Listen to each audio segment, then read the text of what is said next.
How to fix Samsung phone home button navigation at bottom missing problem. Hello everyone, this is Sabrina here to help you today. So without any further ado, let's get right into the video. So first, go to your settings. After that, simply go to your display option.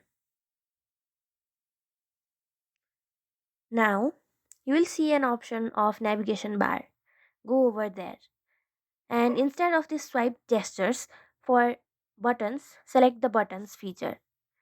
And now wait for it to work on your device, and as you can see the buttons are now visible again. So if you do not want the buttons, you can use the swipe gestures, but if you want the buttons or the home button, use the home button feature.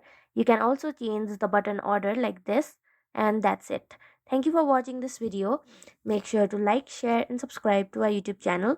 If you got any questions, comment them down